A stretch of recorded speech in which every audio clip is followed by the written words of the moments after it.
Good evening and welcome to yet another edition of the Citizens Community Forum. I'm Stephen Cummings. It's another Wednesday in Trinidad and Tobago. It's Wednesday, April the 10th of 2024. And this evening we'll have our telephone lines open as per usual, as this is a public platform. Our numbers 622-1981, 628-1981, our WhatsApp message board at 675-1981. We will be happy to take your calls during this hour on our focused topic. And what's our topic this evening? Well, our topic this evening has to do with leadership and governance.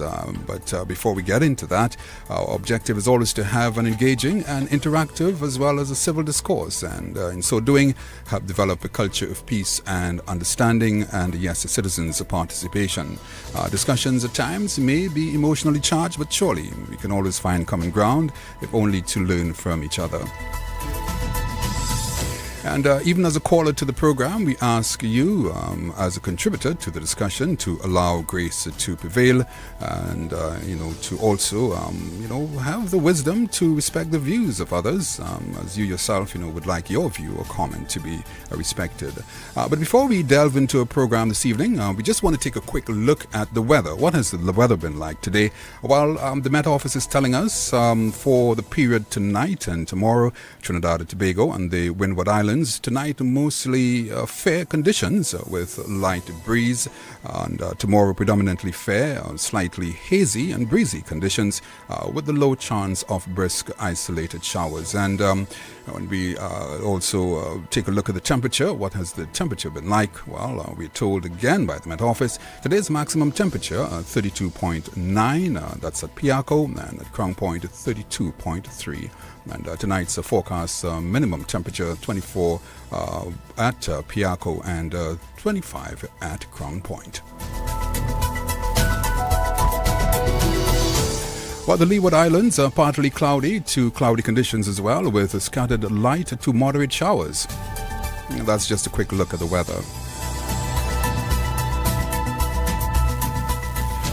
I'm Stephen Cummings, and this is your program, the Citizens Community Forum. This evening, our focus topic, we are talking leadership and governance. And it's interesting that, we are talking about leadership and governance at this time because, you often hear, it has often formed the national conversation that, where are our leaders, and I also heard, from time and time again that there is some kind of a crisis where leadership is concerned, leadership crisis, in so many other parts, I suppose not just Trinidad and Tobago.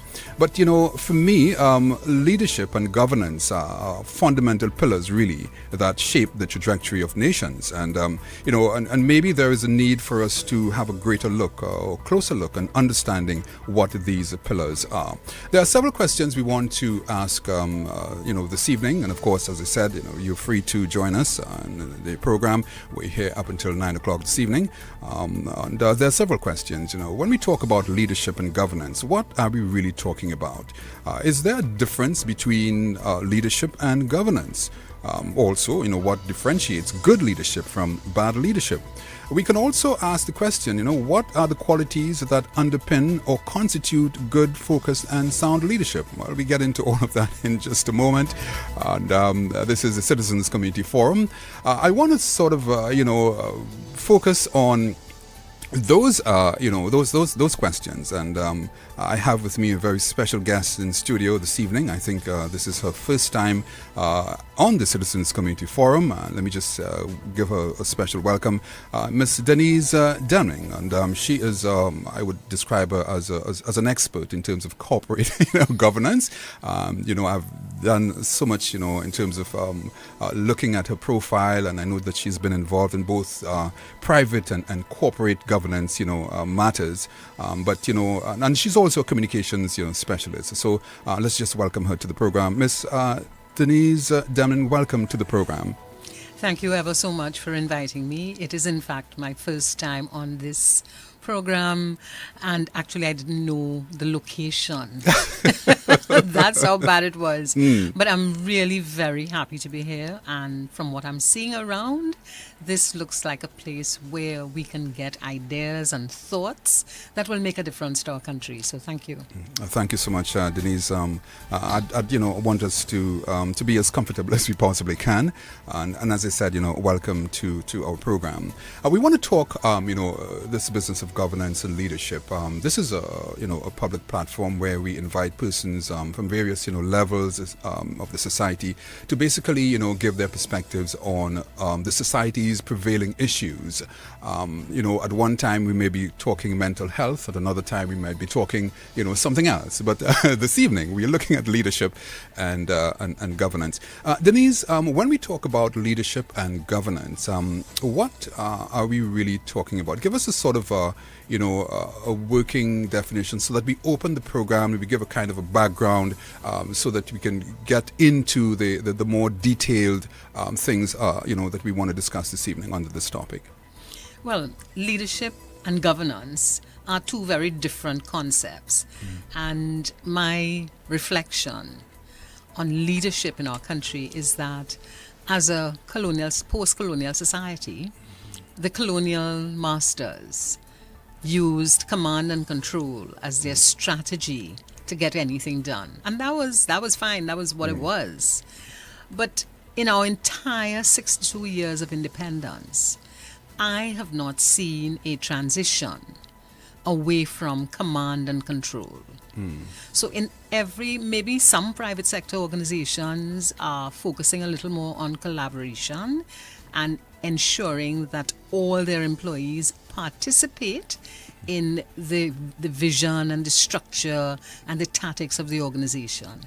But when I look at governance, I'm really looking at how the people we employ, and that's members of parliament, and the people we pay them. A lot of people don't accept that. But the taxpayers pay the members of parliament, and we pay them very well. But when I look at how they operate, they continue to operate on the basis of command and control. So there isn't enough collaboration. And there are several other things that create the problems that we have. But then when I look at governance, our systems, our structures, our processes have all failed. And that's a strong statement to make. But I cannot think of any governance issue, any structure that I have to interact with the public service that makes me feel as if, this is working. Almost everything in our society that I have to experience, if I have to go to the health center, it is a difficult experience. If I have to go and renew my driver's permit, it's a difficult experience. When I have to go to renew my ID card, it's a difficult experience.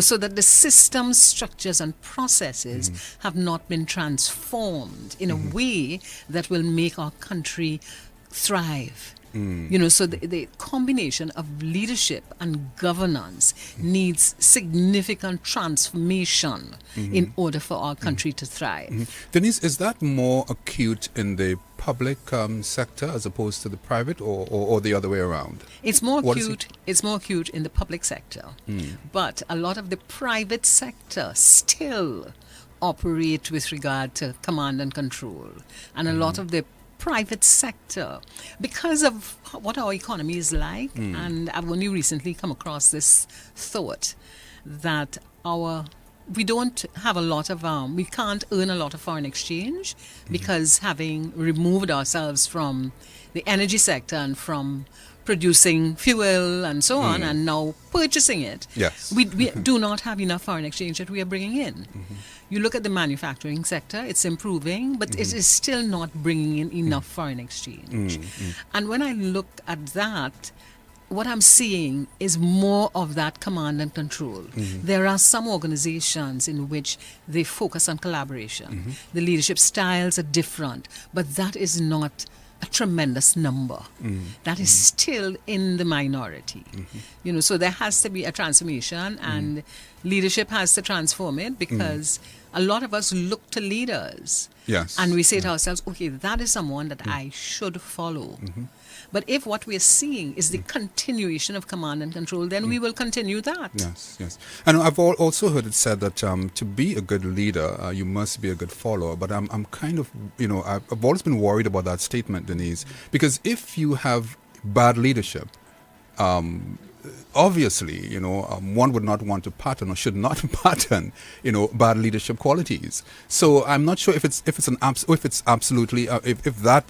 is a statement that holds true, because you would want to ensure that whoever you're following has the right qualities and the right demeanor and all the things that go with good and strong leadership.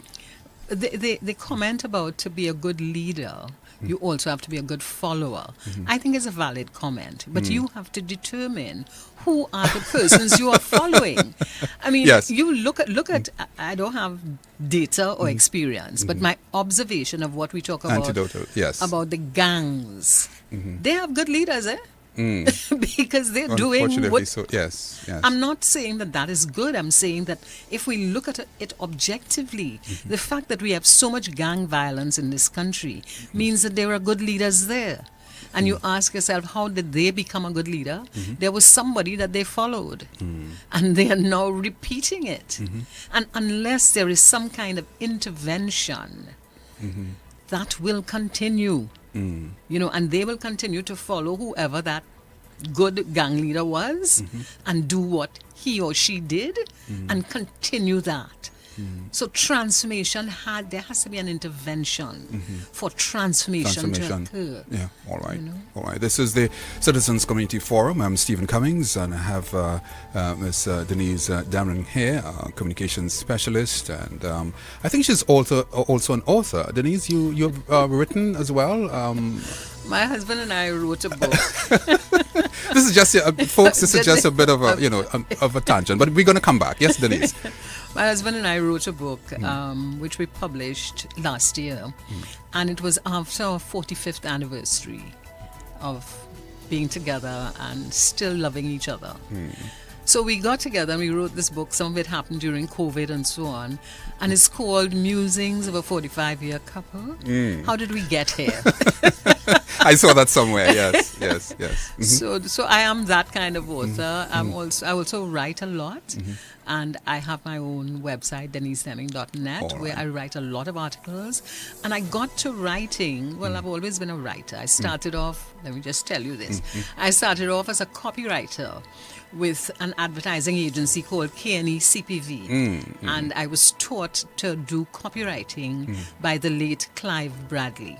Oh, yes. Then I left K&E CPV and I went to NBS Radio 610. And I joined there as a copywriter, and when I left, I was a copy chief. So writing has always been part of you. Yes. And I started writing when I began to feel very sad about our society, and nobody was listening. So I just decided, listen, just write and see what happens. And so I've been writing for a number of years. And I just write on the things that I have an interest in. And I have tremendous interest in things like leadership, in things like governance. I have an interest in a lot of sports, because sports is so important. I have an interest in culture. So you're well-rounded. And that's one of the reasons that I invited you, Dennise, because I felt that that our listeners and the public, would gain a lot, from listening to you and from understanding, from where you are as an individual, as a citizen of Trinidad and Tobago. I just want to just remind our listeners that this is the Citizens Community Forum. I'm Stephen Cummings, and you're free to connect with us if you feel the need to. You may have a question, a concern, a contribution to the program. Feel free to do so. Our numbers are 622-1981, 628-1981. Dennise is here, and we're going up until 9 o'clock this evening. That's when we put a cap on the program. Dennise, I want to go back to the public sector. I remember, and we were talking about this business of intervention and I suppose by extension reform. I remember many, many years ago, you would probably remember that as well, there was an initiative by one Gordon Draper for the reform and transformation of the public service reform. I think he was one of the persons who actually initiated or started this process. But, I looked from then to now, 2024, and nothing, well, I shouldn't say nothing, but the needle has not really moved that much in terms of that transformation that you're talking about. And we're tying that back to leadership and governance. Well, raising Gordon Draper taught me at UWI. And I got to know him very well. Then I was involved in the Institute of Business when they did the MBA, and he was instrumental in creating that. And I remember Gordon Draper saying, I don't remember the year he said it, but he was going to transform the transportation service, the licensing authority. He was going to do that. And a lot of people just kind of said, well, boy, good luck. Good luck. Good luck, yes. And when I reflect on that, there has been very little transformation of the licensing office between the time that Gordon Draper was involved. He has passed away, and today there's several other people who have been involved, and there has not been significant transformation. Just recently I saw an ad in which they were talking about the new ticketing system and all of that. The U-turn, yes. And all of that. And I keep saying, now that to me, and if I can just, go aside a little bit. When I started to work in communications, the assumption was that the product would be acceptable and useful, and then we promote it. In today's world, we are promoting, and the product is terrible. And to me, what I saw with the public transport ad that I saw with all the things they say they're doing is an example of promotion, but the actual experience is not a positive experience. It is not aligned at all. Yes. And those are things we have to not do. But those are things that are done by leaders who want to say to the population, I'm doing this, I'm doing this. But when the population has the experience, there's a gap, a big gap. All right. So again, we have some concerns there. We should be concerned there, where we have this disconnect, as it were. You talked about the importance of that intervention and that transformation. But I believe that we are at a point where even that transformative process, Dennise, should be at because we have what 50, 60 years ago there wasn't this thing about WhatsApp and these kind of fancy social media type Facebook and what have you. We were not talking about those kinds of interventions then. But I would think that that at least within the last 10 years, I think the internet was around at least in the last 10 years, and we should have seen more of a progressive type system in our society. And we have not. We have not seen the use of technology in a way that could really transform our society. There are still organizations that ask you to bring a banker's check. Hard copy. Yes. Yes. There are organizations in this country, government organizations and semi-government organizations, that still say to you, for you to make the deposit, you need to bring that banker's check. Now, how is it I can't do an online transfer? And that's an example of where we are in terms of technology. And my view, my experience is that we are not using technology. Now, there are a lot of people who say, but recently TSTT was crashed or whatever. Okay, that will happen, but let's transform our society and put the boundaries in place and put the things in place to protect it. Because listen, the world has transformed, and Trinidad and Tobago is still behind, and that to me is painful, because it's not that we don't have the capacity. We do, yes. So that I think that what we don't have is the leadership in order to drive that transformation. Yes. Okay, so yes. that there's a disconnect there, Yes. and that's where that's where the problem is. We'll also looking for some solutions as well. In the program this evening. This is the Citizens Community Forum. I'm Stephen Cummings. I have Ms. Dennise Demming here with me. We are talking leadership and governance. Ms. Demming being a communications specialist, she has, she's an author as well, and an expert in terms of governance and leadership matters. Dennise, we are going to take a short break in a moment, but I just wanted to, before we go to the break, to sort of drill down a little deeper into you giving us an understanding of the difference or what differentiates good leadership from bad leadership. Leadership is about inspiring people. And when you inspire people, then you get things done. Bad leadership will inspire you to do things that are negative. All right. So it's really about what am I inspired to do. There are also bad leaders who will not inspire you, will just stoop and walk away. But what you're looking for is leadership that can inspire people. Yes. And an easy way to inspire people is to have a goal. What is the goal that you want to achieve? What is that? If you don't have that, then people don't know where we're going, then they don't know if to follow you. And that is a problem with our leaders.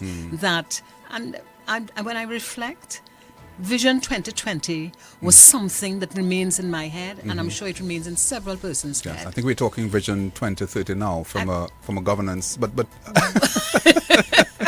so we haven't really gotten it right, Dennise. And when we talked about Vision 2020, now we've moved it to 2030. Yeah. And one wonders, well, where are we going? Where are we going? Yeah. If you moved to Vision 2030, then one of the first things you needed was the articulation of a clear sense of what does that mean. So every citizen could say, listen, we're going to Vision 2030, and Vision 2030 means that 90% of our society will be based on technology. All right. Okay, Dennise, I think we have a call on the line. Let's see who's on the telephone. Caller, good evening to you. Welcome to the program. Good evening, sir. Good evening to you. I am very disappointed that she stopped her when she was going to make a point on Vision 2020. Because me personally, that is where Trinidad and Tobago had lost it. And the present administration have a lot to do with that.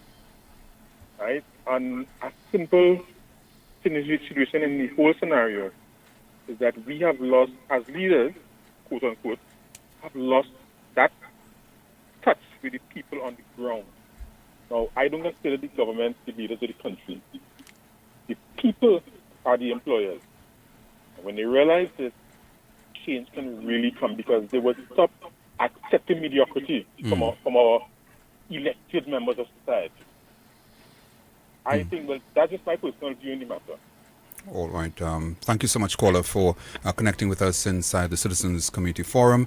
So the caller talked about that disconnect, Dennise, with what we call people on the ground, the small man, the man in the maxi taxi, the guy who goes, housewife who goes to the market. There's that disconnect. So, so it reflects on what you were saying a while ago. And I think he's also saying that the people who we have elected, he's saying they are not really the leaders. That there's a connection with the people on the ground. But they are the leaders because they're the ones who make decisions that impact all of us. And what we are seeing is that their decisions are ineffective. And every 5 years, 40% of our population make a decision. And I suppose that the other 60% have become disillusioned about the whole process. Well, the other 60%, Yeah. I think they're in the little bubble and they're saying, listen, I can't change this, so I will continue to do what I do. And we've seen instances when that 60% has got up and made an impact. 1981, is 81 or 86? I think it was 81, but when the NAR came into power, that was that 60%, not the entire 60%. That rose up. They rose up. Yeah. And so there was a consciousness. there was a then. consciousness, yes. So we've had those situations, and I am hoping that that 60%, those persons will just step out of their bubble a little and say, listen, we have a beautiful country. We have a country with great potential, but we have to transform it. So I'm hoping that 60%, some of them will come out and say, okay, I am putting my hand up. I am going to make an impact. I'm going to see if I can be effective. Because leadership really has to be, although it has to be inspirational, it has to be effective. Yes. Yes. And if it's not effective... So it's not just good to inspire, but the end result of it, it has to be effective. And one way to be effective is to know what your goal is. And I have not heard our leadership talk about what our goals are. As a matter of fact, what I'm hearing is a lot of people are disagreeing. On the one hand, you're hearing that, we don't need the IMF. The IMF said that we're growing. And then on the other hand, you would hear another economist saying, no, that's not what it means. Then you hear one person talking about, well, we are using the Heritage and Stabilization Fund. And then you're hearing an economist saying, but wait, it's supposed to be heritage and stabilization. Yes. And we're wasting it. So we don't have enough. So there's a lot of disconnect in everything. And to me, what governance requires is collaboration between both the government in power and the opposition. The opposition has to move away from, I'm going to fight with you. And ask ourselves, how can we collaborate? Because in a population of 1.3 million, we don't have a whole set of people. Yeah, we are a very small country. I mean, compared to what we call the developed world, you have people of some almost close to a million. You have a million, 1 point something. So, we are a very small society, and I think part of the problem is that, when people look at us, some of the issues that we face are not issues that we can't fix, and of course some of the things we don't even have to reinvent the wheel. There are policies and there are programs that have been on if you go through the University of the West Indies, there's so many papers that have been written as to how we can better the society, and somebody would always say that maybe it keeps getting in the cobwebs, collecting cobwebs in various quarters, the National Library, the archives. So I wonder sometimes, why we continue to be or to have these issues surrounding leadership and governance when the policies and the programs, we have so many policies and so many plans, and that have also that have been written over the many years. But I suppose has always been an issue of implementation as well. I think we are brilliant people where putting policies and programs together, but when it comes to implementation, and I'm tying that back to good, sound leadership and governance, there continues to be a disconnect. There is a tremendous disconnect because too many of our leaders do not see themselves on the ground. They see themselves command and control. I will tell you what to do. Yes, I know you started. Do it. Yes, you started talking about command and control. Yes. As opposed to how do we collaborate? Anything that you want to achieve, there has to be collaboration. And the man on the ground has to feel as if he's part of the process, part of that transformation process. All right. And that is what happened. I mean, I grew up in the 60s, so for me, independence was a big thing. Yes. I was totally involved in independence. I loved the idea. I didn't understand it, but I loved it. All right. You ask a young person now, so what inspires you in your country? And they'll probably tell... There's some difficulty in responding.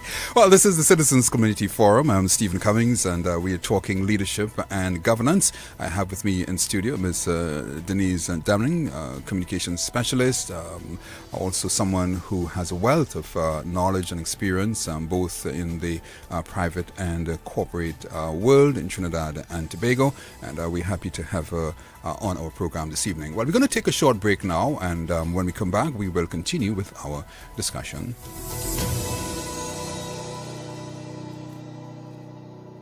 It's sports at its best. Informative, engaging, and no-nonsense sports commentary. The Sports Rush on Isaac with Kern Clint Tyson. The Sports Rush, now every Monday, Tuesday, and Thursday from 6 p.m. to 6:15. Join Tiffany for the program Family Focus. Family Focus on the 981. That's right. Tune in to receive a word of encouragement from various pastors. Thank you, Tiffany. Bless our listeners. Bless our station. Receive your midday meal. Tell us what's for lunch in the lunchroom. My lunch today is 1 apple and a bottle of water. So God be the glory. Request your favorite song. Call. May God bless you. WhatsApp.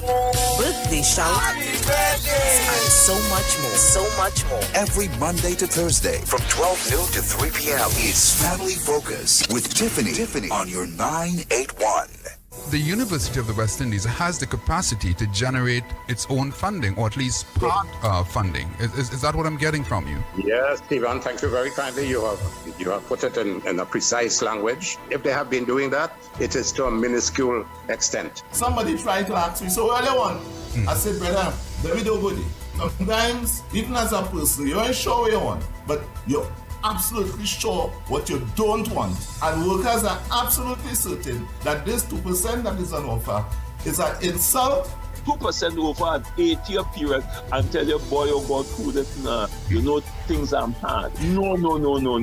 Are we living in a different Trinidad and Tobago? And that is what we have to discuss. Discussion on health, leadership, governance, crime, education, and social justice.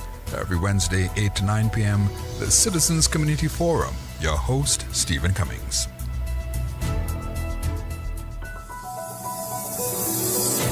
And welcome back to the Citizens Community Forum. I'm Stephen Cummings. This is the second half hour, and we're discussing leadership and governance. And I think we have another call on the line, Dennise. Let's see who's on the telephone.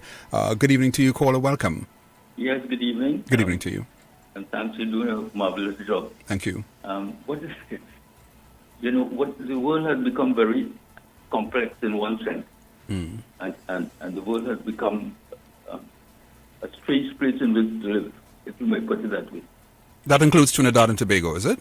Includes Trinidad and Tobago, yeah. Okay. One of the, well, there are a lot of things involved, but one of the things that the lady in the Ms. Demming. Dennise Demming. The expert in the studio would recognize. We're speaking about when she was young and so on. The whole society has changed. There's complexity in Trinidad and Tobago, and it's not an animal that can be defined. You know, it's not a lion, a tiger, and it's a very disintegrated kind of society. And people, we have to recognize that. Long time when we were younger, it had a middle class. We had different sections of society that were working. Now everything has kind of melted into a sort of strange way. You know, that we don't understand what's happening in the country really. It's a very difficult animal to manage and handle. Like a simple example I'll give is that when these Venezuelans, I'm not chastising or categorizing anyone. But you come to a strange country and you get put up on something. You think it's like you're going to Hyatt or something like that. They put you in an institution, and the next thing you get $2 million, and you're very happy, and you sue the government. You know, it's a very amazing place. All right, you know, if you lock you up in the next country, you think they might even come out alive, fellas. You know, so we have to recognize the animal we're dealing with. It's all right, caller. Very strange. Sorry. Thank you. All right. Thank you, caller, for connecting with us inside the Citizens Community Forum. Dennise, that caller talked about a very strange animal that we're dealing with, in his own words. Yes. And if his description is that we're dealing with a strange animal, then discipline is a response. But we're not seeing discipline. I mean, when you think of, he talked about the Venezuelans are coming here. How are they coming in? They're coming in through illegal processes. And the responsibility of the government is to ensure that our border is protected. And I can remember, I think it must have been 15 years ago, there were discussions about how do we protect our open borders. And I have not seen the continuation of that. So we continue to have porous borders in which all kinds of people are coming in, the guns are coming in and all of that.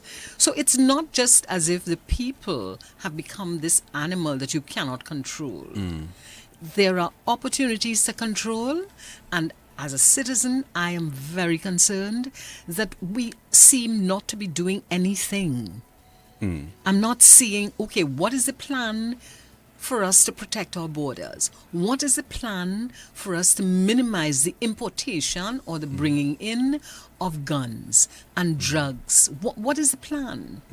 There were a few years ago, we started with an excellent plan, but that was abandoned because one of the problems that we have is that a lack of continuity. So one government begins to build... They begin the process, and then another either discontinues or changes the whole system. Yeah. An example that is obvious in my mind is that there is the Poverty Girls School that was being built in Pinal, and you now have a multi-story building that is 90% completed, and for the last 10 years, nothing has been done. Now how could that be possible? What you're doing is wasting my taxpayers' money. That's what you're doing.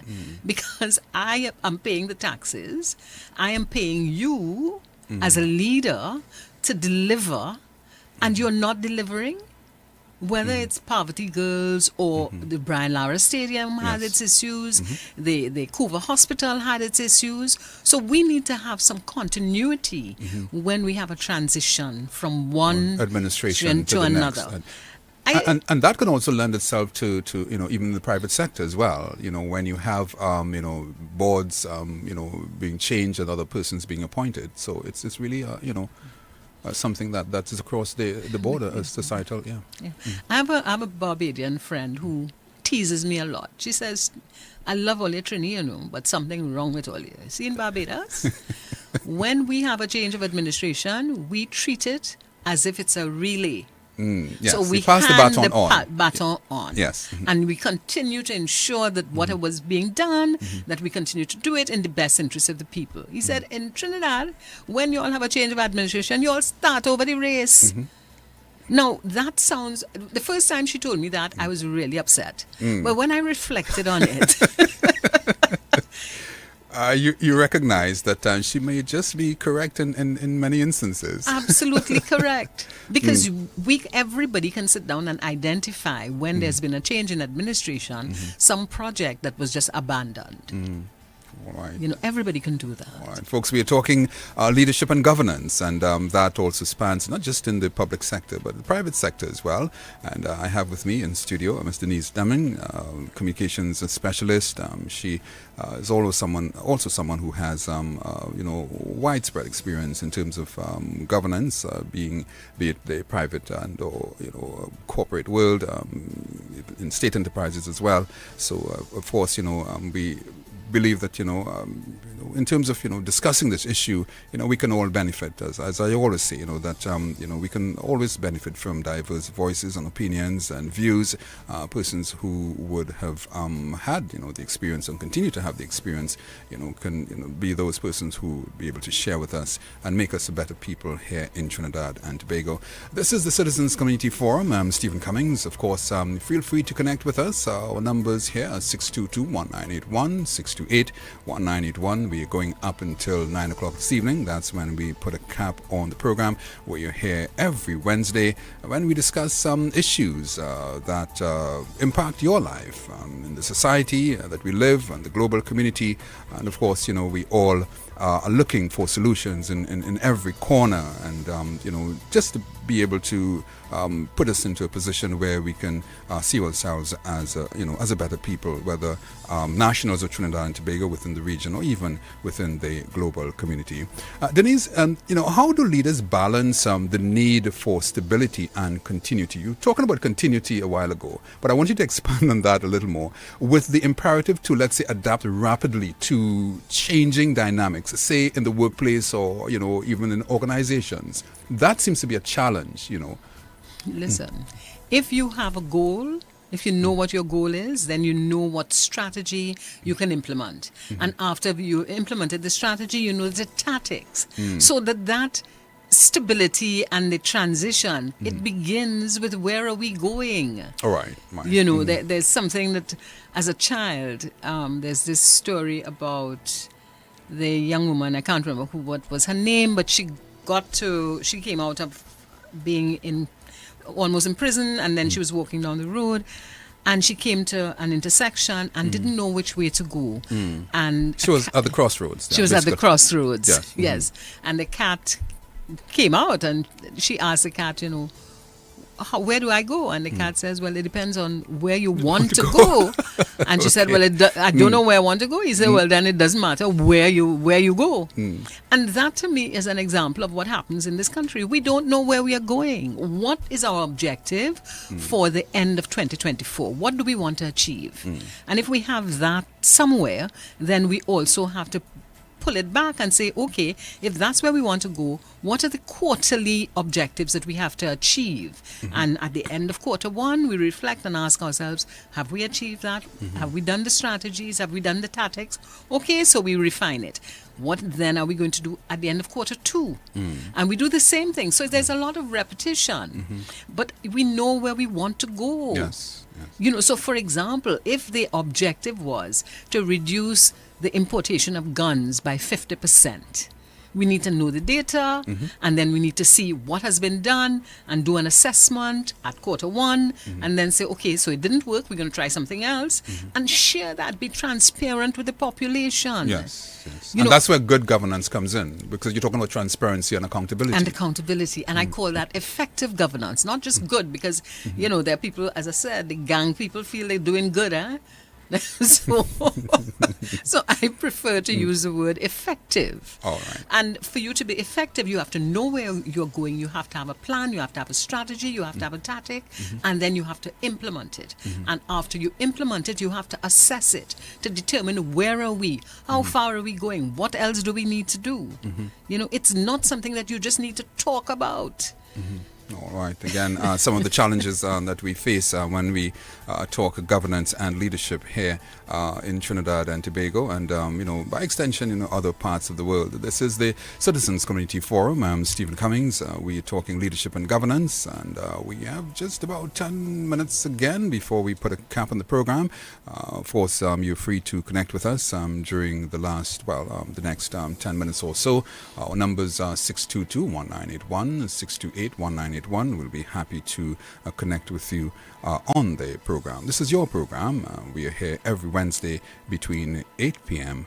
and 9 p.m.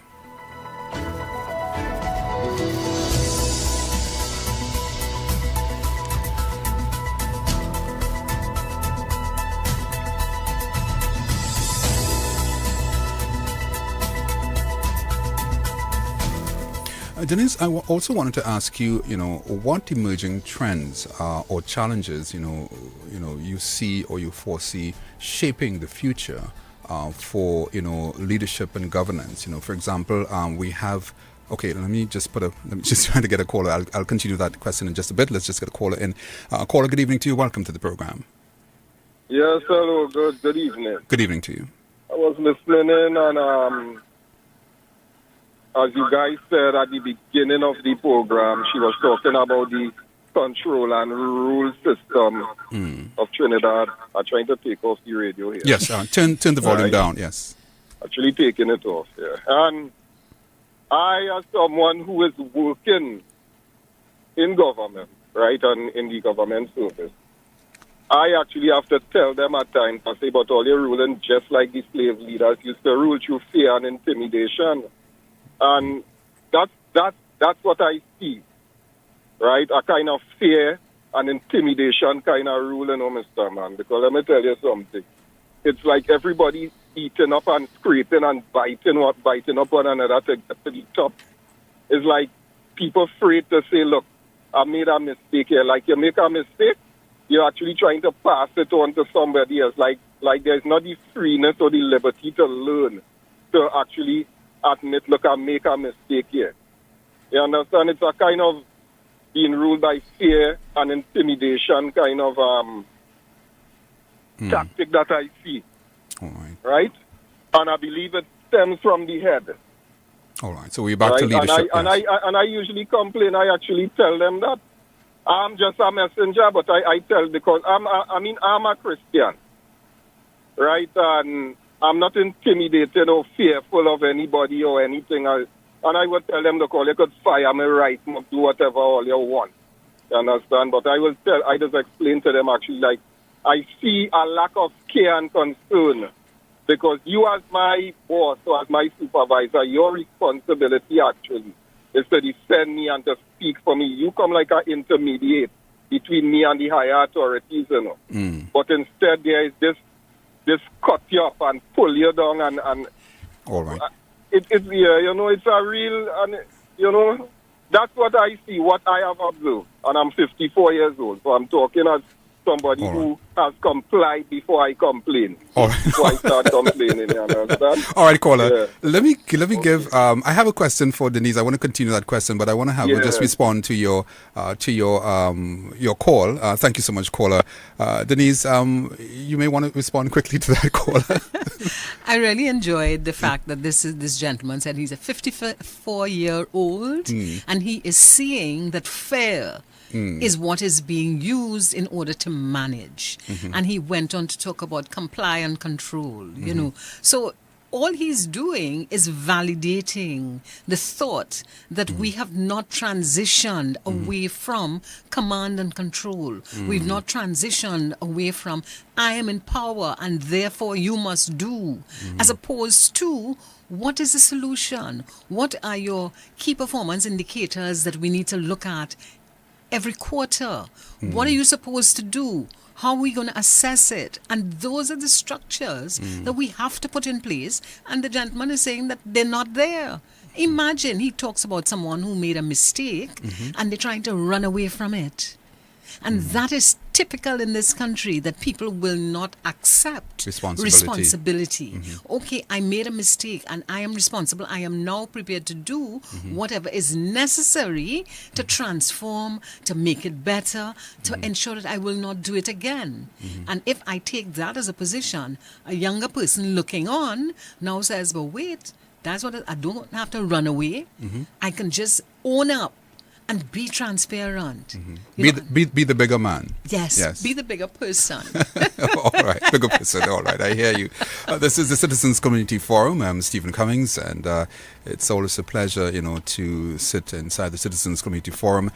Folks, we have just about 6 minutes again before we put a cap on the program. But Dennise, before we got that caller, I was asking you a question, and you know, it has to do with, you know, what emerging trends, you know, or challenges, you know, you foresee shaping the future of leadership and governance. For example, we have this thing that we call AI, artificial intelligence. You know, we have the work from home model, which the government seems to have some focus on now.